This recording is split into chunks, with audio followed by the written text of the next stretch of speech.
എന്നാ എഴുന്നേറ്റ് വന്നേ. എഴുന്നേറ്റ് വരാനോ? എന്തിന്? ഒരു സർപ്രൈസ് ഉണ്ട്. സർപ്രൈസോ? ആ സർപ്രൈസ്. കുഞ്ഞിനെ തൊട്ടിൽ കിടത്താം. ഇങ്ങനെ ഞാൻ കിടത്താം. ഓ ഓ ഓ ഒന്നേ. ആ അച്ഛന്റെ മോള് വന്നേ. ആ പതുക്കെ ശാസിക്കട്ടോ. ആ മീനാക്ഷി വാ. വാ വാ വാ വേഗം വാ. നടക്ക്.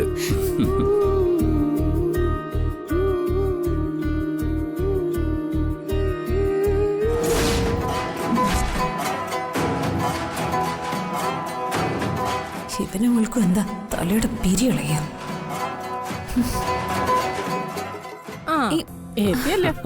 നീ ഇവിടെ ഇരിക്ക. ഇവിടെ ഇരിക്ക, ഞാൻ എടുത്തോണ്ട് വരാം. എന്താ സർപ്രൈസ്? എനിക്കൊന്നും മനസ്സിലാവുന്നില്ലല്ലോ. എന്റെ മീനാക്ഷിക്ക് ഞാൻ ഉണ്ടാക്കിയ സ്പെഷ്യൽ ചിക്കൻ ബിരിയാണി. ചിക്കൻ ബിരിയാണിയോ? ആ അതെ, ചിക്കൻ ബിരിയാണി. ആരും സെർവ് ചെയ്യാൻ വരണ്ട, എല്ലാവർക്കും ഇരുന്ന് കഴിക്കാം. സെർവ് ചെയ്യുന്നൊക്കെ ഞാൻ ഒറ്റയ്ക്ക്. ഒരു ഡൗട്ടേ, ഇത് മന്തി ബിരിയാണിയാണോ, യമൻ ബിരിയാണിയാണോ, തലശ്ശേരി ബിരിയാണിയാണോ, അതോ ദം ബിരിയാണിയാണോ? ഇതൊന്നും അല്ല, ഇതിന്റെ പേരാണ് പോലീസ് ബിരിയാണി. പോലീസ് ബിരിയാണിയോ? അങ്ങനെ ഒരു ബിരിയാണി ഉണ്ടോ? കാണുമായിരിക്കും. ഇത് പാചകം ചെയ്യുന്നവൻ എന്ത് പേരിടുന്നോ അതാ അതിന്റെ പേര്. ഉണ്ണിയപ്പം, പക്കാവട, നെയ്യപ്പം, ഇതൊക്കെ അത് ആദ്യമായി ഉണ്ടാക്കിയവനിട്ട പേര്. അതുകൊള്ളാം. ഇവനൊരു നട്ടലില്ലാത്ത യൂസ്ലെസ്സാ. അവളെ സോപ്പിടാൻ എന്ത് വേഷവും കിട്ടും. ഇപ്പൊ വരൂ കേട്ടോ. കൊണ്ടുവന്നു വന്നല്ലോ. അധികം എടുത്തേ.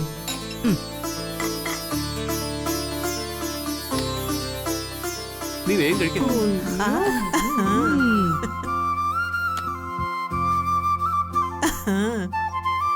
അല്ല, നിങ്ങൾക്കാർക്കും ബിരിയാണി വേണ്ടേ? ഞങ്ങൾക്കാർക്കും ഇപ്പൊ വേണ്ട. അതെ, നീ നിന്റെ സഹധർമ്മിണിക്കായി പാചകം ചെയ്ത ദിവ്യ ബിരിയാണിയല്ലേ? ആദ്യം ആ കുട്ടി കഴിച്ചു കഴിയട്ടെ. നീ വേഗം കഴിക്ക. കഴിക്ക. കഴിക്കുമോളെ.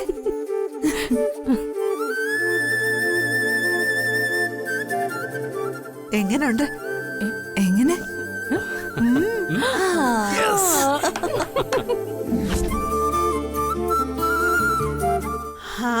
ഇതൊക്കെ ഓരോ ഭാര്യമാരുടെ യോഗം.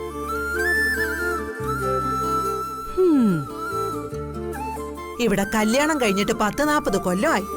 ബിരിയാണി പോയിട്ട് ഒരു കട്ടൻ കാപ്പി പോലും ഇട്ട് തന്നിട്ടില്ല.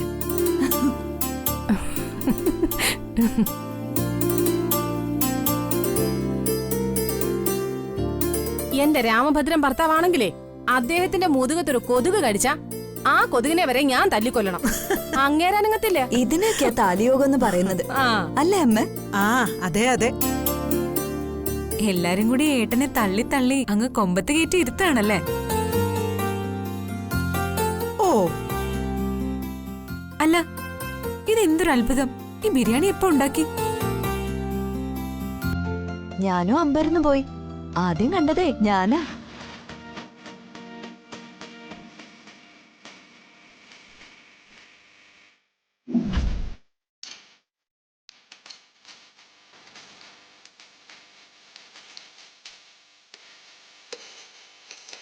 ഇതെന്താ മോനെ നീ ചെയ്യുന്ന? അത് ദൈവമേ ചതിക്കരുത്. ഞാനേ മീനാക്ഷിക്ക് വേണ്ടി ഒരു ബിരിയാണി ഉണ്ടാക്കുക, ഒരു സർപ്രൈസ് ആയിട്ട്.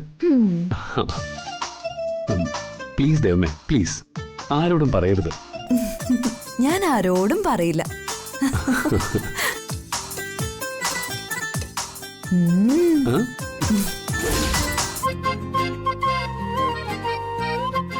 അതിരിക്കട്ടെ, എങ്ങനെയുണ്ടെന്നെ ബിരിയാണി?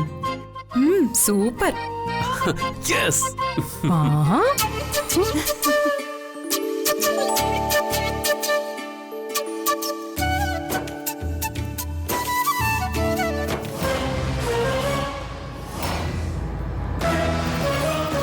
എന്തോ നാടി ഗ്രഹണി പിടിച്ച പിള്ളേർ നോക്കും പോലെ നോക്കി നിൽക്കുന്നത്. മറ്റുള്ളവർക്ക് ഇത്തിരി മനസമാധാനത്തോടെ ആഹാരം കഴിക്കാൻ പോലും സമ്മതിക്കത്തില്ലല്ലോ. ഇങ്ങനൊരു വയ്യാവേലി.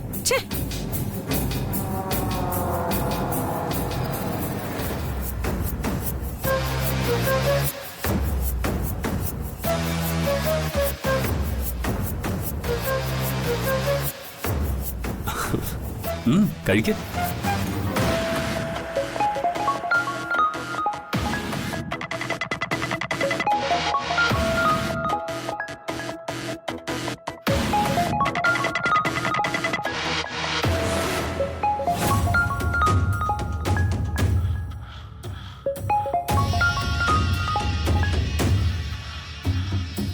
എന്താടാ ആവശ്യം വന്നാ ഞാൻ അങ്ങോട്ട് വിളിക്കാന്നല്ലേ പറഞ്ഞേ? പിന്നെ നീ എന്തിനാ ഇങ്ങോട്ട് വിളിക്കുന്നേ? മൈഥിലി, ഞാനിവിടെ വന്നിട്ടുണ്ട്. ചെമ്പകമംഗലം വീടിന്റെ കോമ്പൗണ്ടിൽ. ഷോ, ചതിച്ചോ? നീ ഇതിനകത്ത് എങ്ങനെ കേറി? എന്റെ വൈശാഖി, നിന്നെ ആരെങ്കിലും കണ്ടാലോ? എന്നെ ഒരു പിശാശും കാണില്ല. നീ ഇങ്ങോട്ടൊന്ന് ഇറങ്ങി വന്നാ മതി. നീ ഇത് എവിടെയാ ഇരിക്കുന്നേ? ഞാനിവിടെ ഔട്ട് ഹൗസിനടുത്ത്, ഈ മതിലിനോട് ചേർന്ന്. നല്ല കാര്യം. ആരെങ്കിലും കണ്ടോണ്ട് വന്നാലേ മതില് ചാടാൻ പാകത്തിലിരുന്നാ മതി. നീ ഒന്ന് വേഗം ഇങ്ങോട്ട് വന്നേ. അങ്ങനൊന്നും എനിക്ക് അങ്ങോട്ട് വരാൻ പറ്റില്ല. ഇവിടെയുള്ള പെണ്ണുങ്ങളുടെ എല്ലാം കണ്ണ് വെട്ടിച്ച് വേണം എനിക്ക് അങ്ങോട്ട് വരാൻ. നീ അവിടെ ഇരിക്ക, ഞാൻ അങ്ങോട്ട് വന്നോളാം. ആ, പെട്ടെന്ന് വാ.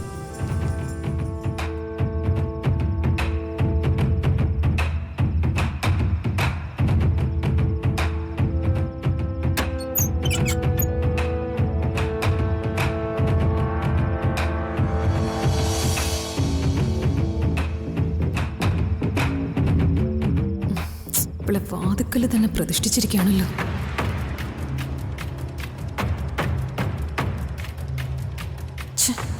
ആശായല്ലോ, ഈ ബാധ മുറ്റത്തൊന്നും പോത്തുമില്ല.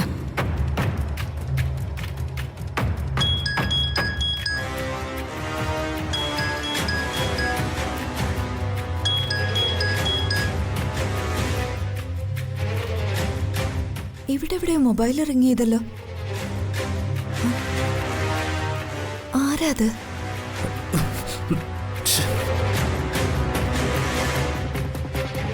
ആരാത്? ഇവരെന്നെ കണ്ടുപിടിക്കോ? കണ്ടുപിടിച്ച തവള ചാടും പോലെ ഒറ്റ ചാട്ടം മതിലിനപ്പുറത്തേക്ക്. എനിക്ക് തോന്നിയതായിരിക്കും. ആരെയും കാണോളല്ല. ആ, ദാ വരുന്നമ്മേ.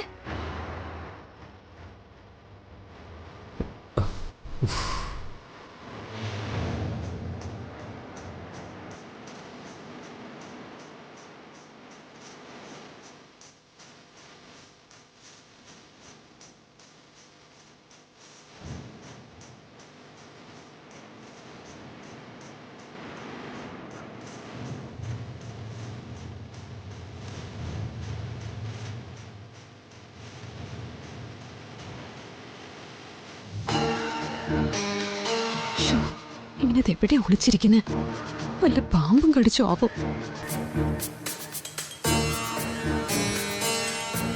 ആ,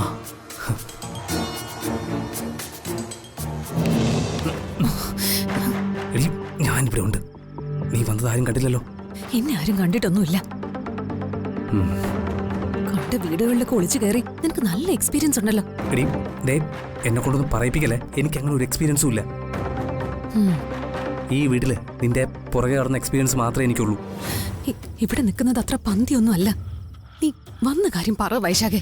എടീ, എത്ര ദിവസമായി മൈഥിലി ഞാൻ നിന്നെ ഒന്ന് നേരിട്ട് കണ്ടിട്ട്. ഒന്ന് കാണണമെന്ന് തോന്നി. നമുക്കൊരു നല്ല ജീവിതം ഉണ്ടാക്കാനല്ലേടാ ഞാൻ ഇവിടെ വന്ന് ഈ കഷ്ടപ്പാടും അപമാനവും എല്ലാം സഹിക്കുന്നത്. അതൊക്കെ പോട്ടെ. ആ വാൾ എവിടെയാണെന്ന് നീ കണ്ടുപിടിച്ചോ?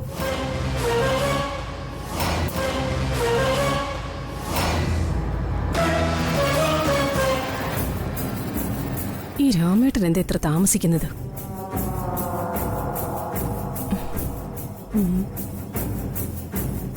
ഒന്നുകൂടൊന്ന് വിളിച്ചു നോക്കാം. വാൾ അവരെവിടെയാ ഒളിപ്പിച്ചു വെച്ചിരിക്കുന്നെന്ന് എനിക്ക് കാണാൻ പറ്റിയില്ല. ആ സമയത്ത് ആ ദേവമ്മ വന്ന് എന്നെ മുറിക്കകത്ത് പൂട്ടിയിട്ട് കളഞ്ഞു. എടീ, ആ വാൾ എങ്ങനെയും കണ്ടെത്തിയേ പറ്റൂ. ഇവിടെ നിന്ന് ഇനി നമ്മൾ പോകുന്നത് ആ ഉടവാളുമായിട്ടായിരിക്കും. അപ്പൊ വൈകമോള് വേണ്ടേ? അത് വേണമല്ലോ. വൈകമോള് നമ്മുടെ കൂടെ ഉണ്ടെങ്കിൽ ഇവർക്ക് നമ്മളെ ഒരു ചുക്കും ചെയ്യാൻ പറ്റില്ല.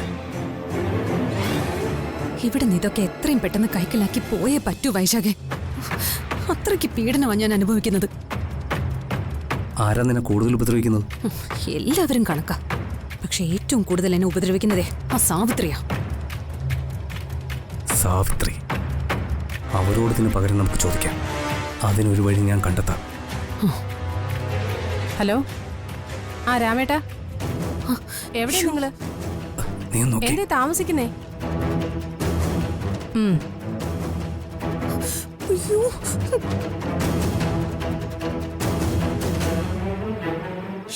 ചതിച്ചല്ലോടാ. അവരിങ്ങോട്ടാ വരുന്നത്. എന്ത് ചെയ്യും?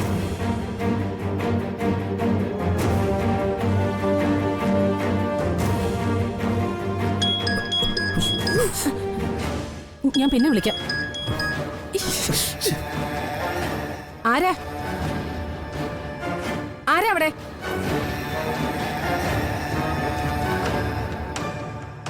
എടാ, ഇതുവഴി ചാടാൻ.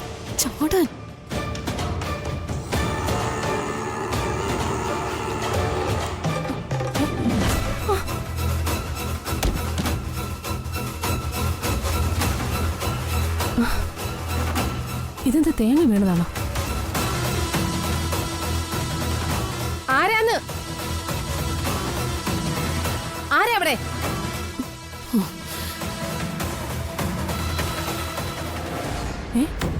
നീയോ?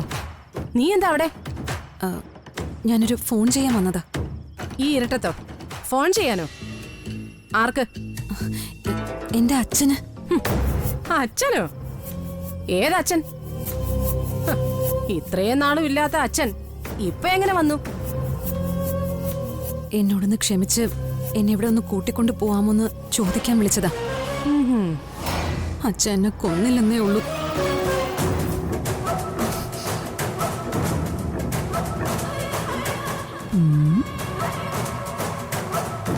എന്തോ തരികിടയുണ്ടല്ലോ. നോക്കാം.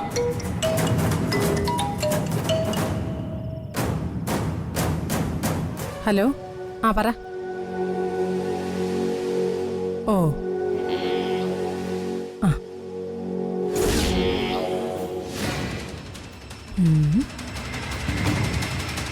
രാമേട്ടാ, എന്തോ ഉടായിപ്പുണ്ട്. അല്ലെങ്കിൽ എന്റെ കണ്ണ് വെട്ടിച്ച് ഇങ്ങനെ അകത്തേക്ക് ഓടി കയറില്ല. ആ ഇരുട്ടത്ത് ആരോടോ ഫോണിൽ സംസാരിക്കായിരുന്നു. ചോദിച്ചപ്പോ പറയാണേ അച്ഛനോട് സംസാരിക്കായിരുന്നു.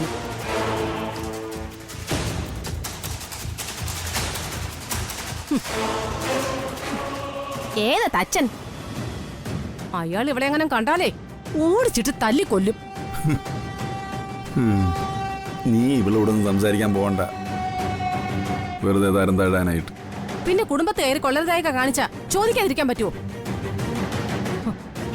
ഒരു നേരുന്നറിയില്ലാത്തവള്.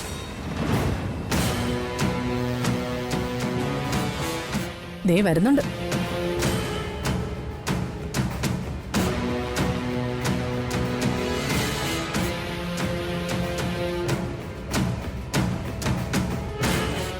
അല്ല, നീ എന്താടി വെപ്രാളപ്പെട്ട് അകത്തേക്ക് ഓടിപ്പോന്നത്? എനിക്ക് വോമിറ്റിംഗ് ടെൻഡൻസി ഉണ്ടായി. അതാ ഞാൻ വേഗം അകത്തേക്ക് കയറിപ്പോയത്.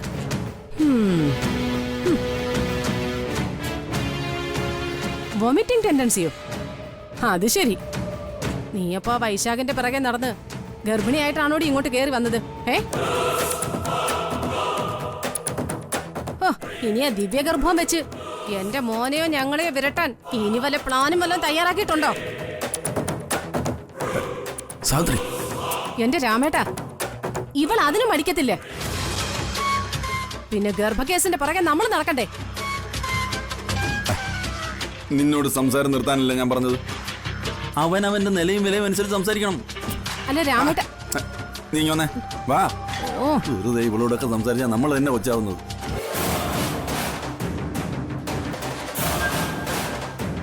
ഉറപ്പായിട്ടും നിങ്ങൾക്കിട്ട് ഞാനൊരു പണി തന്നിരിക്കും. 8ന്റെ പണി.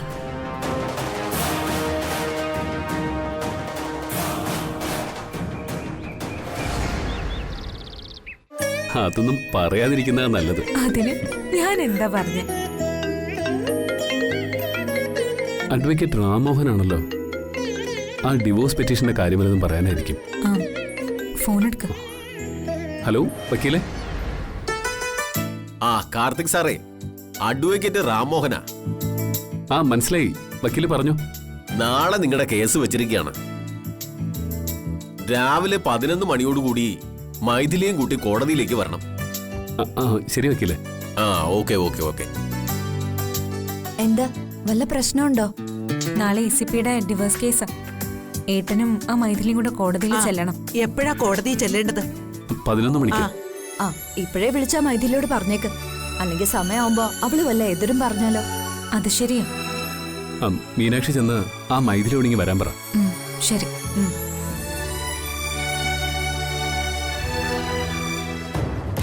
മൈഥിലി, മൈഥിലി. എന്താ? ആ നിന്നത് ഏട്ടൻ വിളിക്കുന്നു. ഏട്ടനോ? ഏതേട്ടൻ? എന്റെ ഏട്ടൻ, എന്റെ ഭർത്താവ് കാർത്തി ഏട്ടൻ.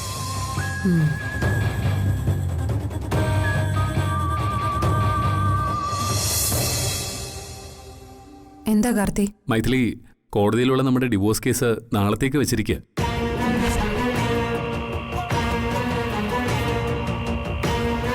നാളെ 11 മണിക്കാണ് വെച്ചിരിക്കുന്നത്. രാവിലെ തയ്യാറായിക്കോ, നമുക്ക് ഒരുമിച്ച് പോവാം.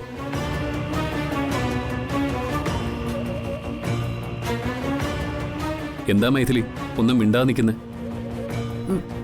എനിക്കൊന്നുകൂടി ആലോചിക്കാനുണ്ട് കാർത്തി.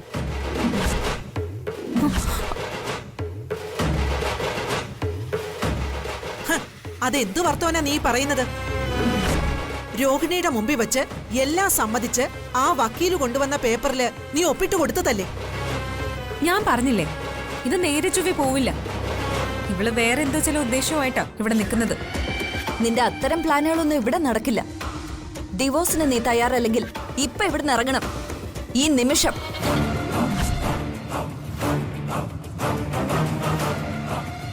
അതെ, ഞങ്ങൾ ഒറ്റയ്ക്ക് കോടതിയെ സമീപിച്ചോളാം.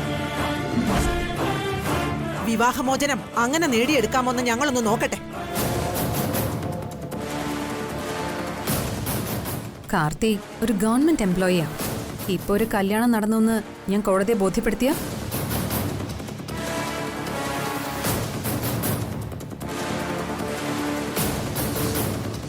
നീ ഉടുക്കൂട്ടി പേടിപ്പിക്കല്ലേ. ഒരു രജിസ്റ്ററിലും ഞാനും ECPയും ഒപ്പുവെച്ചിട്ടില്ല. ഞങ്ങളുടേത് മനസ്സുകൊണ്ടുള്ള എഗ്രിമെന്റാ.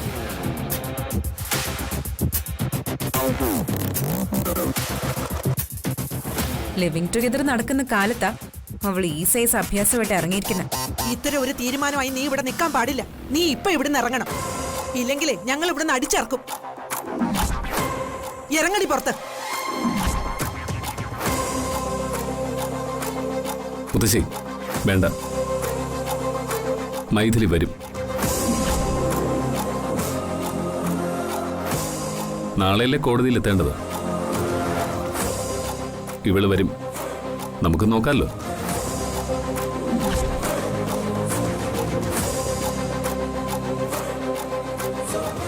മൈഥിലി മുറിയിലേക്ക് വയ്ക്കോ.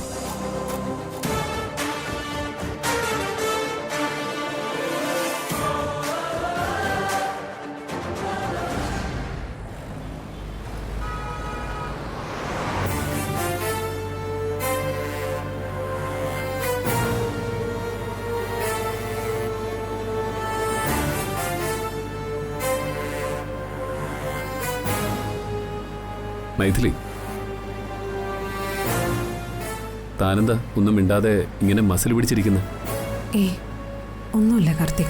അല്ല, എന്താ ഡിവോഴ്സിനൊന്നും മൈഥിലിക്ക് താല്പര്യമില്ലേ? എന്തായാലും നമ്മൾ പിരിഞ്ഞല്ലേ പറ്റൂ കാർത്തി. ആ മീനാക്ഷി എന്നോട് കാണിക്കുന്നത് ഓർക്കുമ്പോഴാ എനിക്ക് ദേഷ്യം.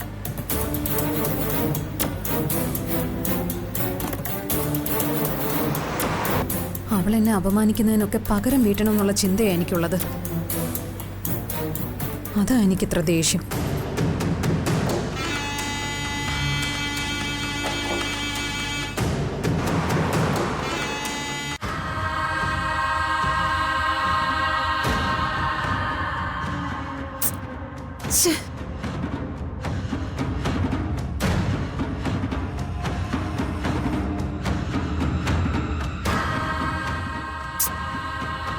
ഈ വൈശാഖനെ എത്ര വിളിച്ചിട്ടും കിട്ടുന്നില്ലല്ലോ.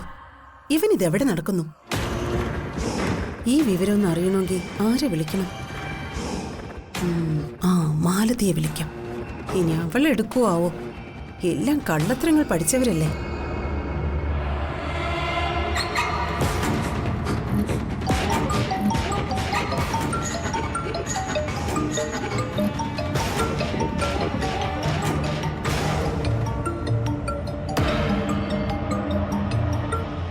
ഹലോ ഇന്ദ്രേച്ചി.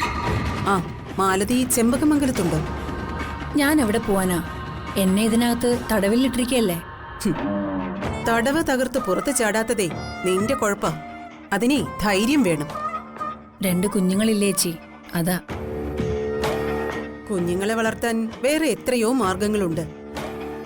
അതൊക്കെ പോട്ടെ. ഞാൻ നിന്നെ വിളിച്ചത് മറ്റൊരു കാര്യം അറിയാനാ.